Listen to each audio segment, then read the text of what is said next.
Sebuah kebahagiaan tiba-tiba berubah menjadi sebuah hal yang pahit.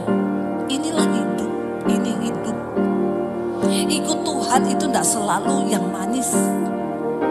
Kita harus mempersenjatai diri kita bahwa ikut Tuhan itu bukan cuma yang enak-enak. Tuhan, ini bukan hanya sekedar nyanyian yang keluar dari mulut kami, tapi ini kerinduan setiap kami. Ubah hidup kami, pakai hidup kami sesuai dengan rencana Tuhan.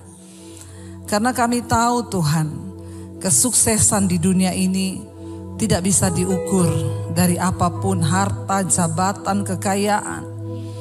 Namun kesuksesan kami di mata Tuhan ketika kami mengetahui kehendak Tuhan dan kami hidup di dalam rencana Tuhan yang sempurna. Karena itu setiap kami ada di tempat ini pada sore hari ini, kami rindu kebenaran firman-Mu mengubah cara pandang kami. Kebenaran firman-Mu dapat mengubah hidup kami agar kami semakin mengerti kehendak Tuhan dalam hidup kami. Urapi hamba-Mu yang tidak ada apa-apanya Tuhan. Kuasa Roh Kudus-Mu yang mengurapi setiap kami, sehingga kami mengerti rahasia firman-Mu. Segala pujian, hormat, kemuliaan hanya bagi Engkau. Di dalam nama Yesus, yang percaya Tuhan di tengah kita memberkati kita. Mari katakan bersama, amin. Tepuk tangan buat Tuhan Yesus.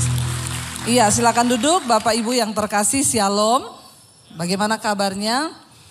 Luar biasa. Terima kasih buat Bapak Gembala, Pak Yusuf, Ibu dan Pak Kaleb, seluruh jemaat yang mempercayakan pelayanan ini kepada saya. Ya, kita bersyukur ya, hari ini temanya adalah ya, yang pahit itu yang menyembuhkan, yang memulihkan kita. Saudara, yang namanya manusia itu pasti tidak mau mengalami yang pahit. Amin apa amin? Saudara lebih suka yang manis atau yang pahit? Dalam hidup ini saudara mau yang manis atau yang pahit? Ya, jangan kebanyakan yang manis, nanti diabetes. Yang manis itu bahaya, beracun. Yang pahit ya itu enggak enak. Tetapi itu obat yang menyembuhkan. Amin. Ya, daun pepaya itu enggak enak. Pahit. Tapi khasiatnya banyak. Saudara makan sayur pare itu enggak enak. Pahit. Tapi khasiatnya banyak. Ya, bahkan obat segala macam yang pahit itu enggak enak. Saudara, di hidup ini kita pun sama. Kita mau menikmati hanya yang manis-manis saja. Siapa manusia yang mau pergumulan? Siapa orang yang ingin mengalami masalah di hidupnya? Kita ingin rumah tangga kita beres. Kita ingin pekerjaan kita beres. Kita mau pelayanan kita beres. Dan saya yakin tidak ada satupun dari saudara yang berdoa, Tuhan halangi pekerjaanku Tuhan. Ada yang berdoa begitu? Tuhan batalkan bisnisku Tuhan.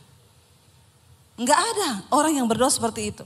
Kita semua berdoa mengharapkan yang baik yang terjadi di hidup kita. Tapi percayalah saudara, engkau mau atau tidak, seringkali Tuhan akan mengizinkan yang pahit itu datang. Kita enggak pernah minta yang pahit itu datang. Tapi masalahnya kita ini manusia enggak mau diproses. Tapi Tuhan kita, Tuhan yang mencintai proses. Kalau kita nggak sesuai dengan cara kerjanya Tuhan, makanya banyak orang murtad. Banyak orang nggak mau lagi percaya Tuhan. Banyak orang yang imannya kandas di tengah jalan. Kenapa? Karena cara pikirmu, cara pandangmu dengan cara pandangnya Tuhan berbeda. Kita pikir masalah itu malah petaka. Kita pikir masalah itu enggak enak, enggak baik. Tapi percayalah saudara, di dalam Alkitab semua orang yang dipakai Tuhan, mereka diproses. Siapa yang mau dipakai Tuhan, yang mau dimuliakan, angkat tangan. Berarti saudara juga mau siapa yang mau diproses, angkat tangan.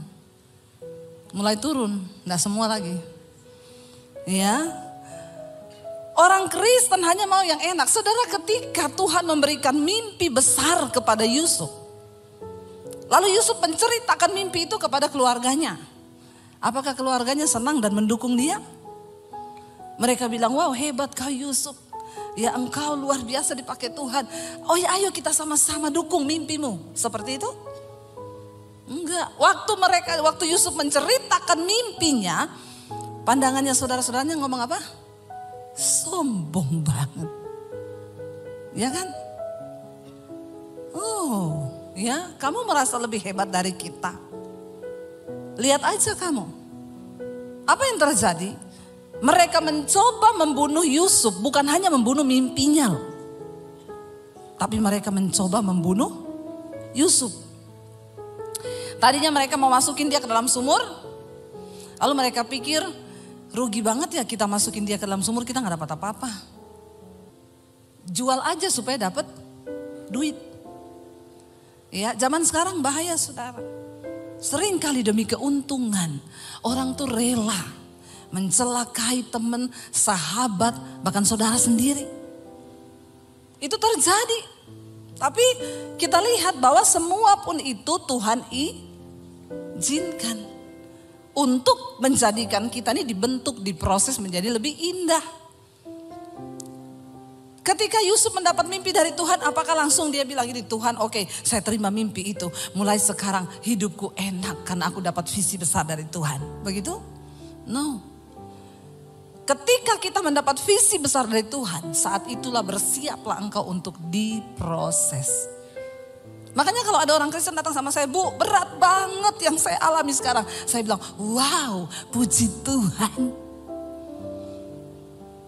Berarti engkau berharga di mata Tuhan. Makanya Tuhan izinkan kau diproses. Saudara, cara kerjanya Tuhan itu selalu diproses dulu baru dimuliakan. Tapi semua orang Kristen maunya cepat-cepat dimuliakan. Jalan pintas. Tapi Tuhan gak seperti itu. Kita harus melalui proses. Yusuf difitnah, di rumah Potifar, di penjara, dia masuk penjara. Ya, tapi kita tahu bersama, bagi Tuhan, Yusuf tidak ada cara lain untuk engkau menuju istana raja. Pintu penjara adalah jalan untuk Yusuf menuju ke istana raja. Semua proses kepahitan yang kita alami, mungkin itu jalan Tuhan saudara. Makanya jangan terburu-buru. Saya itu kalau orang datang, Bu saya ada masalah Bu, doakan saya. Doakan apa? Biar cepat selesai. Enggak. Saya tidak akan berdoa supaya masalahmu cepat selesai. Saya akan berdoa supaya kau ngerti maksud Tuhan di balik masalah itu.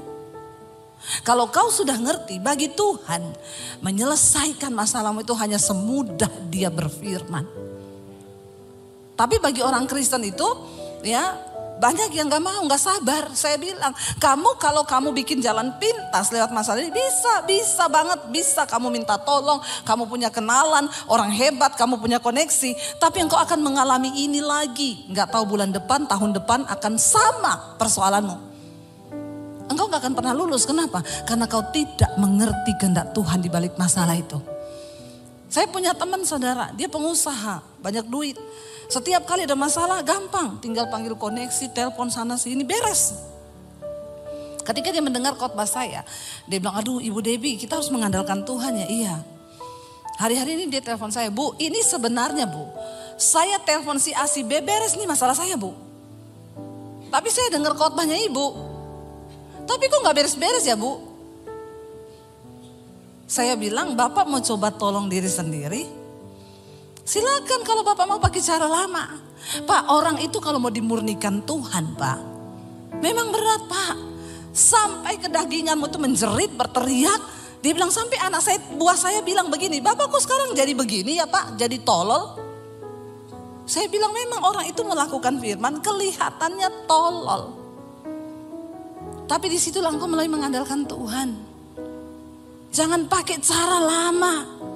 Engkau akan mengalaminya lagi dan lagi dan lagi. Saya bilang karena itu saya melihat Bapak ini pengusaha sukses. Tapi engkau gak pernah menikmati kekayaanmu. Karena engkau selalu pakai cara manusia. Engkau gak pernah mengandalkan Tuhan.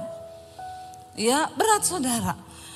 Kita lihat Daud. Ketika Daud diurapi menjadi raja di umur belasan tahun. Maka di situ dia juga mulai masuk dalam proses. Dia dibenci sama Saul. Musuh terberat Daud dalam hidupnya. Bukan orang Filistin, bukan orang Amalek. Siapa musuh terberat Daud dalam hidupnya? Saul yang adalah rajanya sendiri. Orang yang dekat di hatinya. Orang yang dianggap diurapi Tuhan. Yang kedua, siapa musuh terbesar Daud di dalam hidupnya? Bukan orang Filistin, bukan orang Amalek. Tetapi Absalom, anaknya sendiri. Tidak mudah bagi Daud seorang yang diurapi Tuhan. Dia harus menghadapi kenyataan di mana anaknya pun memberontak terhadap dia. Enggak jaminan saudara seorang hamba Tuhan lalu anaknya juga nurut. Kita kan gak bisa mengontrol semua orang. Ya. Ketika Daud menghadapi Absalom saudara, dia harus melarikan diri ke padang gurun. Dia harus melarikan diri menyeberangi sungai. Cuma gara-gara apa? Tiba-tiba Absalom merebut tahtanya dan mengusir Daud dari istana. Bahkan ingin membunuh Daud yang adalah ayahnya sendiri. Dan akhirnya ketika Daud melarikan diri, 2 kali Tuhan beri dia kesempatan untuk bisa bunuh Absalom saudara. Bunuh Saul ya. Saul mengejar mereka, lalu Daud berdiri di samping Saul yang sedang tertidur pulas. Anak buahnya bilang, Raja, firman Tuhan digenapi bahwa Tuhan mengirimkan musuhmu di hadapanmu. Hari ini habisi dia. Aku akan tikam pedangku ke dalam lambungnya. Saul berkata, jangan kau sentuh orang yang diurapi Tuhan. Akhirnya dia potong jubahnya Saul, dia bawa itu sebagai tanda. Ketika besoknya dia berteriak kepada Saul, Saul, aku ada kesempatan untuk mengambil nyawamu. Ini ujung jubahmu. Tapi aku tidak menyentuhmu karena nyawamu berharga di mataku. Tapi Saul tidak kapok saudara. Dia terus mengejar Daud untuk membunuhnya. Enggak main-main penderitaan yang Daud alami. Sampai waktu yang kedua kali pun Saul tertidur. Daud berdiri di sampingnya. Anak buahnya berkata, Tuhan izinkan aku tusukkan tombakku ke lambungnya. 1 kali tusukan saja dia mati. Daud berkata, kalau memang Saul akan mati, maka dia akan mati karena dia menemukan ajalnya. Karena Tuhan yang mengambil nyawanya, tapi bukan tanganku yang mengambil nyawanya. Berat gak bagi Daud? Berat, dia mengalami kepahitan, dia lari meninggalkan semua kenyamanannya. Tapi ketika dia punya kesempatan untuk membunuh, dia seperti orang bodoh saudara. Gak bisa melakukan apa-apa karena ketaatan kepada Tuhan. Kalau hari itu, hari pertama kali mereka dapat membunuh Saul dan Daud menyuruh anak buahnya membunuh, kira-kira selesai gak masalahnya? Selesai hari itu. Daud bisa langsung dilantik menjadi raja. Tapi Daud gak melakukan itu. Sampai akhirnya Alkitab berkata akhirnya Saul berperang melawan orang Filistin. Sementara Daud ada di persembunyian. Pada akhirnya orang Filistin mengalahkan tentara bangsa Israel. Lalu Saul ketakutan dan dia melihat semuanya dibantai mati oleh orang Filistin. Lalu Saul berkata kepada anak buahnya, tikam aku dengan pedangku. Bunuh aku sebelum orang Filistin mengejarku. Karena mereka sangat-sangat bengis orang Filistin itu. Aku tidak mau dipermainkan oleh mereka. Tapi anak buahnya berkata, tidak, aku tidak akan pernah membunuh engkau tuanku raja. Dan apa yang Saul lakukan? Dia tancapkan pedangnya ke tanah. Dia jatuhkan tubuhnya di atas pedangnya sendiri. Saul mati bunuh diri. Tapi bukan Daud yang membunuhnya. Saudara, ketika Daud bebas dari Saul, dia diangkat menjadi raja. Anaknya Absalom memberontak terhadap dia. Absalom mengejar Daud. Bayangkan saudara, musuh terbesar Daud bukan orang Filistin, bukan orang Amalek, tapi orang yang terdekat dengan dia. Dia lari saudara menyeberang sungai ke padang gurun. Daud melarikan diri dari kejaran anaknya. Dan ketika orang memaki-maki Daud, Daud cuma bilang, anak buahnya bilang, aku bantai orang itu ya raja. Kenapa dia memaki-maki engkau? Ketika Daud sedang dalam pelarian dikejar Absalom, Simei datang dan berkata, syukur kamu raja, kamu kena tulah dari Tuhan. Dasar engkau seorang dursila, engkau berhutang darah. Dia maki-maki Daud. Anak buah Daud berkata, Tuanku raja, izinkan aku menyeberang ke seberang. Saya penggal lehernya. Daud berkata apa? Jangan. Kalau Tuhan yang menaruh perkataan kutuk itu di mulutnya, dan memang Tuhan yang mengizinkan aku dikutuk, apa urusanmu dengan aku? Dan apa urusanmu dengan Tuhan? Daud menelan semua yang pahit itu, saudara. Sampai akhirnya pun Absalom maju untuk berperang melawan Daud dalam sebuah pertempuran.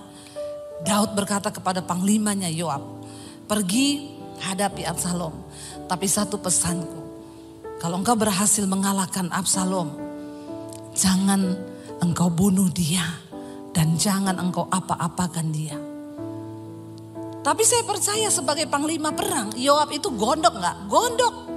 Ini Daud ini ya, dia apa-apain orang diem aja, dia apa-apain orang goblok aja, gak mau balas. Ini anaknya ini bikin kita masalah. Saudara pikir enak malam-malam lari menyeberang sungai di tengah padang gurun, mereka harus kelaparan dan lain sebagainya, meninggalkan kenyamanan istana cuma karena satu anak yang namanya Absalom. Tapi Daud bilang, jangan kau bunuh dia, karena dialah anakku. Kenapa saya bilang itu penderitaan yang paling pahit bagi Daud? Karena itu musuh terbesarnya, tapi dia tidak tega untuk membunuhnya. Dia bisa melakukannya, tapi dia gak bisa lakukan itu. Saudara, apa yang terjadi? Akhirnya ketika mereka maju berperang, Absalom menunggangi bagalnya, kudanya dengan seluruh persenjataannya. Tiba-tiba kepalanya nyangkut di pohon. Dan kudanya lari sendiri, Absalom kepalanya nyangkut di pohon. Ketika orang melaporkan kepada Yoab, panglimanya Daud, Absalom tergantung di pohon. Yoab datang membawa tombaknya. Dia tikam lambungnya Absalom dan Absalom mati. Dan ketika Absalom mati, Daud berduka cita. Daud menangis, saudara. Ya, seharusnya itu menjadi sorak-sorai. Sebuah kemenangan ketika mereka pulang berperang. Orang kalau pulang perang kan bersorak-sorai kan.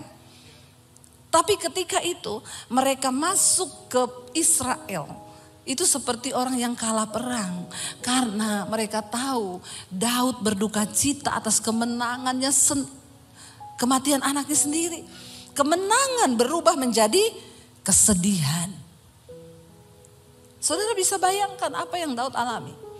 Saudara, pemazmur berkata begini. Mari kita buka Mazmur 73 ayat yang ke-21. Mazmur 73 ayat yang ke-21, firman Tuhan berkata begini.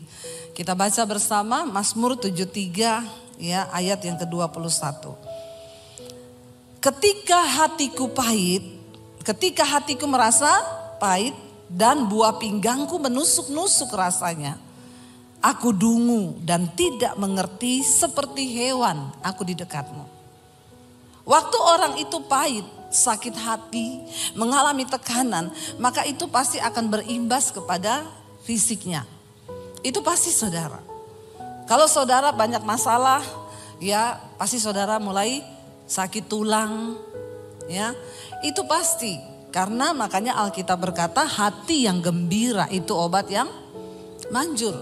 Ya, 70% penyakit fisik itu datang dari jiwa, dari hati, ya. Maka dikatakan ketika hatiku merasa pahit, buah pinggangku menusuk-nusuk rasanya. Sakit pinggang itu biasanya karena sakit hati. Nggak usah angkat tangan. Yang sering sakit pinggang di sini, coba periksa hatimu. Ya, mungkin engkau ada kekecewaan di sana. Lepaskan pengampunan. Aku dungu dan tidak mengerti, seperti hewan aku di dekatmu. Ketika kita mengalami sesuatu yang berat di hidup ini, kadang-kadang kita ini udah gak ngerti. Bahkan mau ngapain lagi kita udah gak tahu mau ngapain. Aku ini dungu, bodoh seperti hewan, sudah gak bisa mikir. Saudara, saya tadi baru teleponan dengan seorang ibu.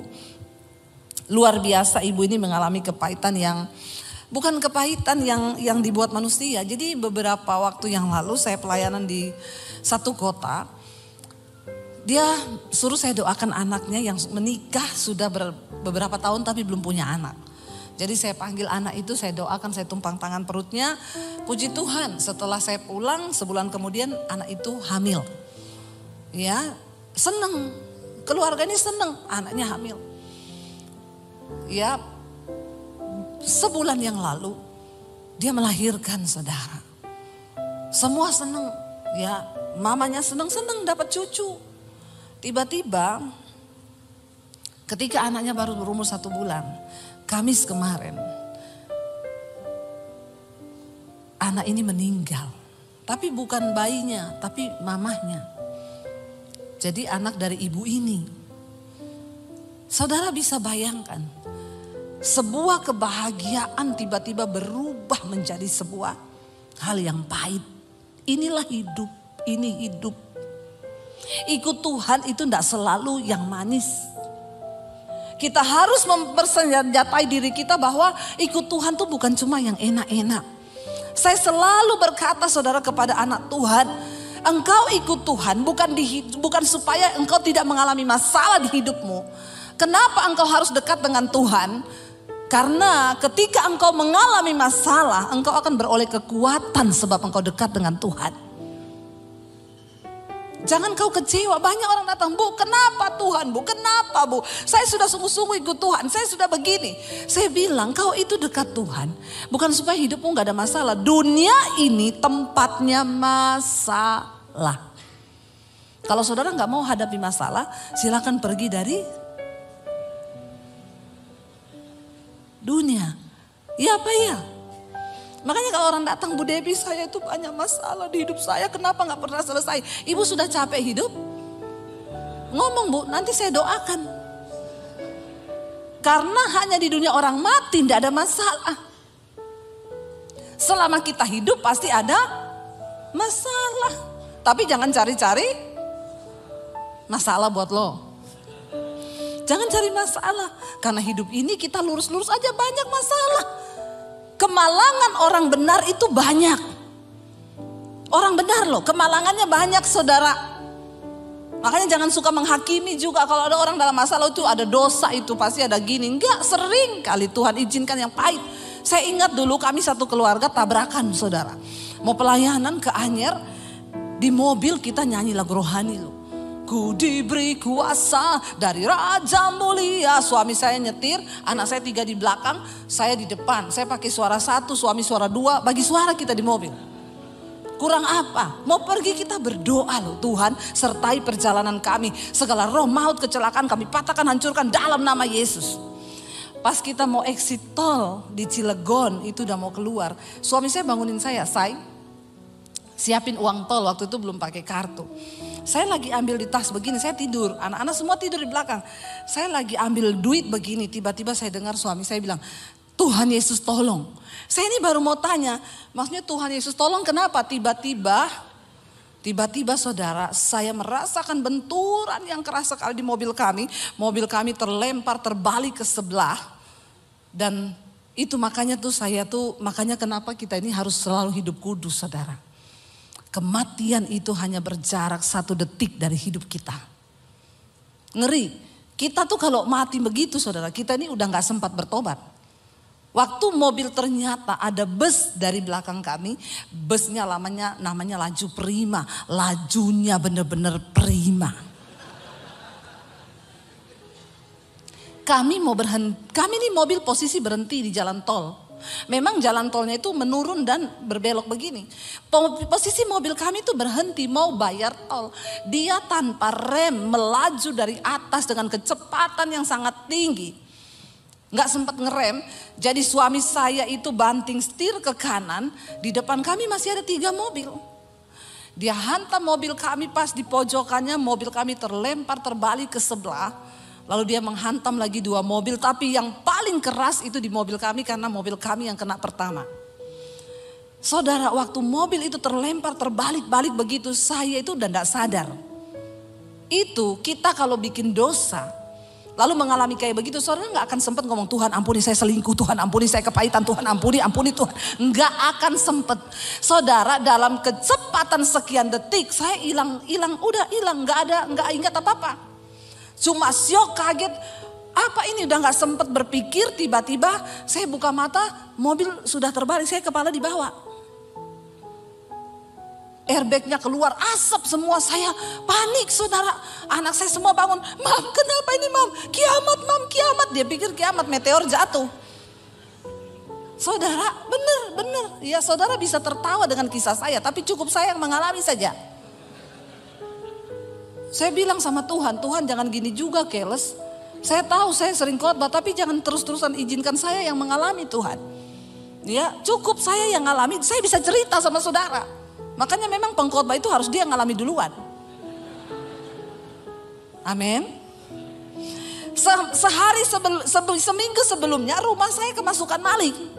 Itu kejadian, saudara tahu, hari-hari itu saya ini tiba-tiba sama Tuhan disuruh baca kitab Ayub. Tapi saya nanti aja. Akhirnya minggu itu kami kerampokan rumah kami. Semua barang yang berbau elektronik itu Apple semua hilang. Jadi kita total hampir 100 juta itu hilang. Dan gak enak banget saudara, kayaknya saya mau bersaksi itu ya enggak enak gitu loh. Kadang kan kita lebih enak tuh kalau bersaksi, saudara, rumah saya dimasukin maling. Lalu saya bangun pagi-pagi, tidak ada barang yang hilang dan malingnya tergantung di pagar. Kalau saya bersaksi itu kan saudara tepuk tangan toh. Ini aja udah ada yang mau tepuk tangan nih. Kayaknya kan wah banget gitu ya, malingnya kesangkut di pagar, barangnya nggak ada yang hilang. Itu bener-bener Kristen itu. Ya Pak ya. Tapi saya mau bersaksi maling masuk dan kami nggak ada yang terbangun dan barang-barang hilang. Hampir 100 juta, laptop, handphone berapa biji saudara. Dan saya waktu itu bangun, saya bilang gini, Tuhan, ini kan rumah tetangga saya kayaknya yang lebih benar deh dari mereka hidup saya. Tapi kok bukan rumah mereka yang dimasukin? Kenapa rumah saya? Dan rasanya di gereja itu enggak elegan kita bersaksi begini, pendeta kok kerampokan. Nanti jemaat bilang apa? Hello, please deh. Lalu saya hari itu di Tuhan bilang baca kitab Ayub. Saya gini, baru kemalingan gitu udah suruh baca kitab Ayub. Alay lebay. Saya nggak baca. Seminggu kemudian tuh kita pelayanan saudara. Ya, kita pelayanan, udah doa, udah apa, kejadian itu. Jadi saya tuh berpikir, kalau ini sih sudah hampir nyawa ya, itu mobil hancur 80%. Kalau saudara lihat itu fotonya dari depan sampai belakang, dan mobil kami itu kan pendek, waktu itu Honda Freed, itu sejajar sama mobil bus punya ban kan. Saudara tahu bus yang besar itu, mobil saya sama bannya itu sama tinggi. Jadi kita benar-benar di bannya. Dia hantam, mobil saya hancur 80%. Tapi saya nggak tahu bagaimana ceritanya, anak saya itu duduk melintang di belakang. Yang kecil. Waktu posisi kejadian itu anak saya itu sudah di pangkuan saya di depan. Kami satu keluarga tidak ada yang luka satupun. Nggak ada, ini tepuk tangan nih. Tadi waktu kemalingan nggak ada yang tepuk tangan.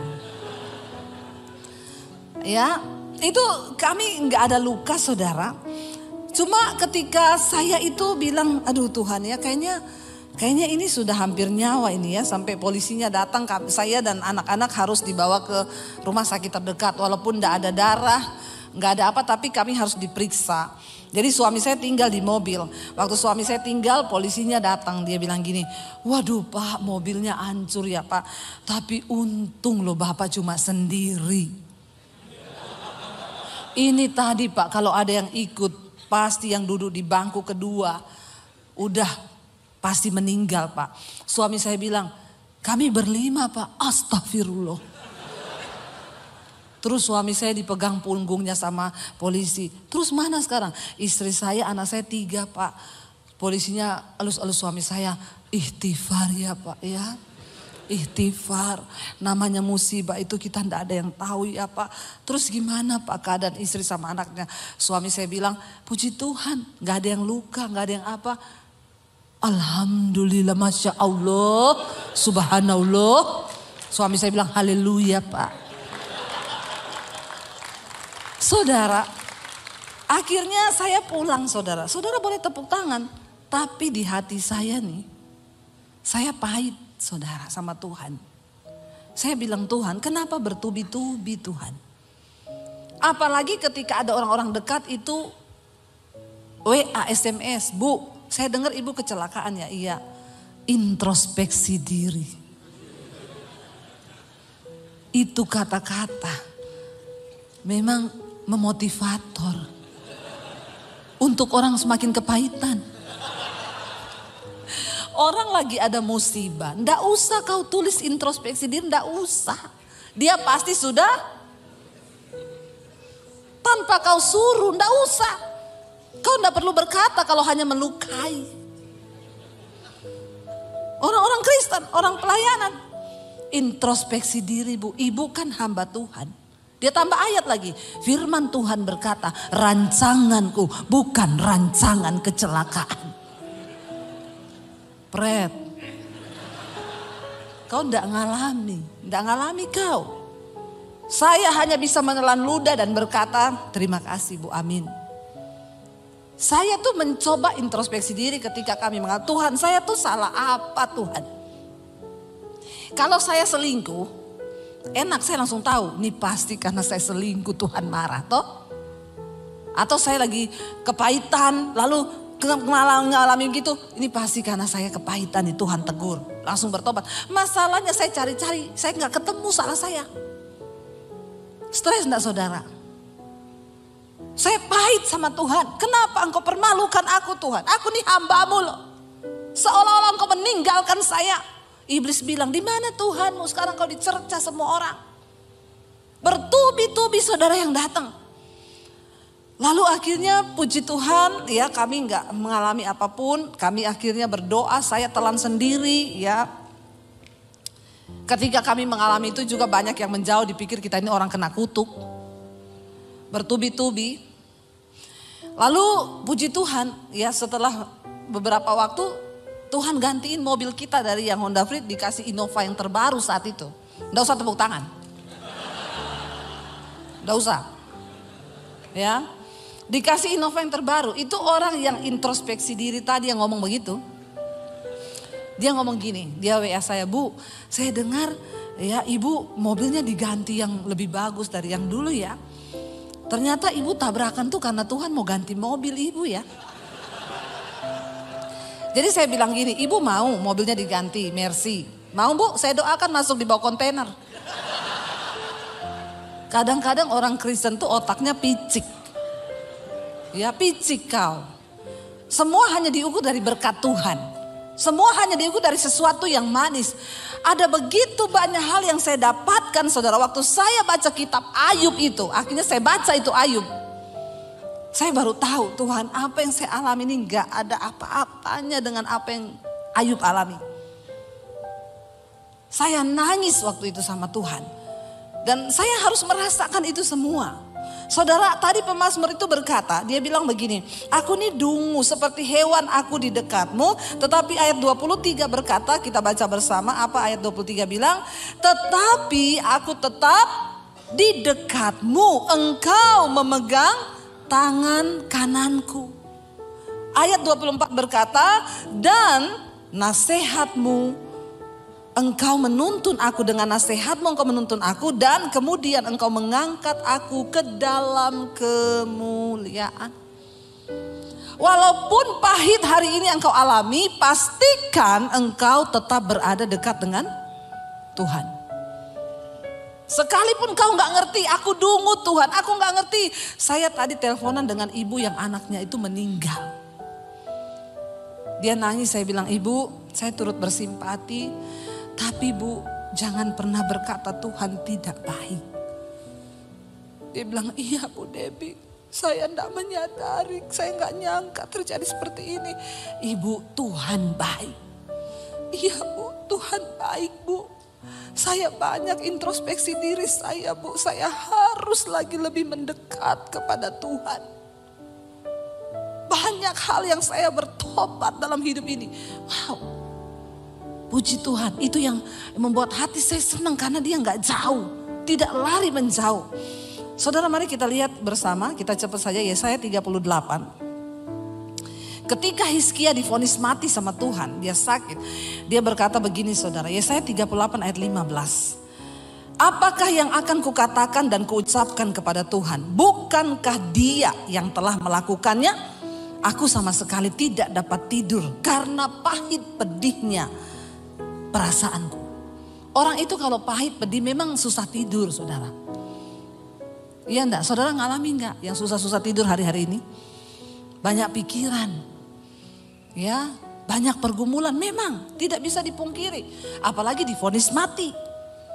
Ya, kita sakit kepala aja nggak bisa tidur. Aduh, jangan-jangan ini saya ada tumor di kepala. Aduh, jangan-jangan ini udah nggak bisa tidur tuh. Ya, itu pasti. Pahit pedih perasaanku, aku nggak bisa tidur, dia bilang. Lalu ayat yang ke-16, ya Tuhan. Tapi dia bilang, apa yang bisa kukatakan? Karena semua Tuhan yang melakukannya. Tapi ayat 16 dia bilang, ya Tuhan, karena inilah hatiku mengharapkan Engkau. Tenangkanlah rohku. Buatlah aku sehat. Buatlah aku sembuh. Minta kepada Tuhan supaya dia tenangkan rohmu. Sepahit apapun keadaan yang bergejolak di luar engkau, kalau di dalammu itu tenang, maka engkau tidak akan terpengaruh dengan apa yang ada di luar. Dan ayat 17 di sana bagus, dia tulis, kita baca bersama 1, 2, 3. Sesungguhnya penderitaan yang pahit menjadi keselamatan bagiku.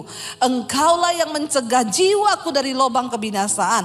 Sebab engkau telah melemparkan segala dosaku jauh dari hadapanmu.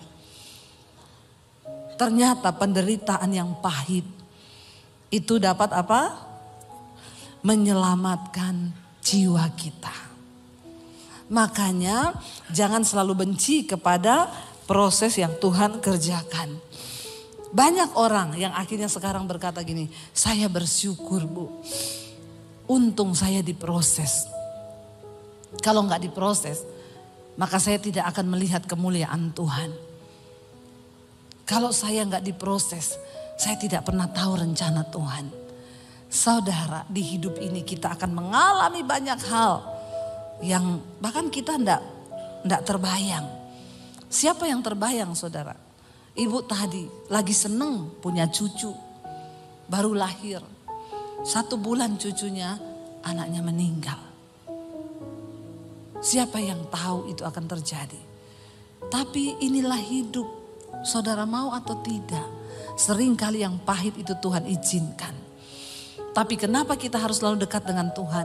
Bukan supaya kita tidak mengalami yang pahit, supaya kita beroleh kekuatan ketika Tuhan izinkan proses itu datang. Mari kita bangkit berdiri bersama. Kita mau bilang sama Tuhan, Tuhan seringkali jalan hidup ini tidak terselami.